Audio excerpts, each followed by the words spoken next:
Bismillahirrahmanirrahim. Perkenalkan, nama saya Nurdilfa dari kelas Biologi C. Baiklah, di sini saya akan menjelaskan tentang proses pembuatan tape ketan. Adapun alat dan bahan yang digunakan yaitu ketan putih, ketan hitam, ragi, air putih, baki, piring, sendok, panci, baskom, tirisan, gelas, dan daun pisang. Adapun prosedur kerja pada pembuatan tape ketan yaitu pertama-tama, ketan putih dan ketan hitam dicuci. Pencucian ini bertujuan agar membersihkan kotoran, mikroba, dan kontaminasi benda asing yang ada pada beras ketan. Selanjutnya, perendaman. Perendaman dilakukan selama 4 jam. Ini bertujuan agar mendapatkan tekstur beras ketan yang lembut. Dan pada perendaman ini terjadi proses hidrasi molekul pati untuk memudahkan proses gelatinisasi. Setelah itu, beras yang telah direndam ditiriskan lalu dikukus.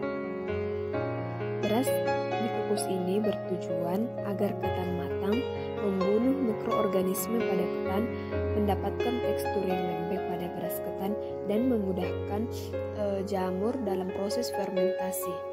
Jika ketan telah matang, dipindahkan ke baskom dan ditambahkan air agar ketan menjadi lembut. Lalu didiamkan hingga dingin. Ini bertujuan agar tidak membunuh mikroba pada ragi. Dan ragi dapat bekerja dengan optimal sehingga tidak mudah terkontaminasi oleh mikroorganisme yang tidak diinginkan. Lalu, ragi yang telah dihaluskan ditaburi atau dicampur dengan ketan yang telah dingin. Kemudian diaduk hingga ragi tersebut merata pada beras ketan. Selanjutnya, wadah yang telah disiapkan untuk penyimpanan tape dilapisi dengan daun pisang. Setelah ragi dan ketan tercampur rata, kemudian ketan dibentuk bulat-bulat dan dimasukkan ke dalam wadah.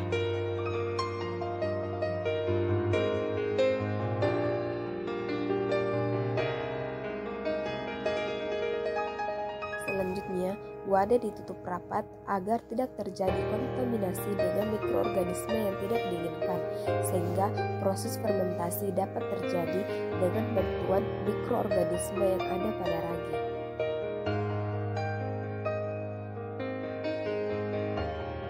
Setelah didiamkan selama 3 hari, maka tekstur tape telah berubah menjadi semi cair, lunak, berasa manis keasaman, mengandung alkohol, dan memiliki tekstur yang lengket.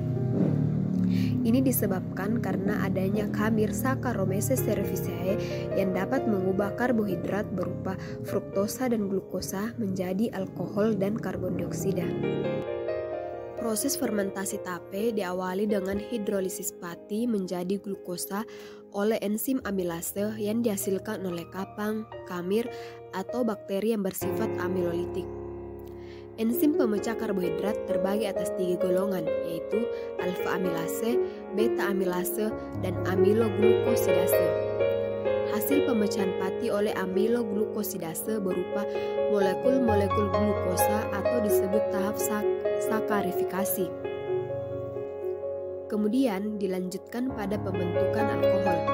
Pembentukan alkohol pada fermentasi tape ketan berasal dari penguraian glukosa oleh enzim simase yang dihasilkan oleh khamir Saccharomyces cerevisiae.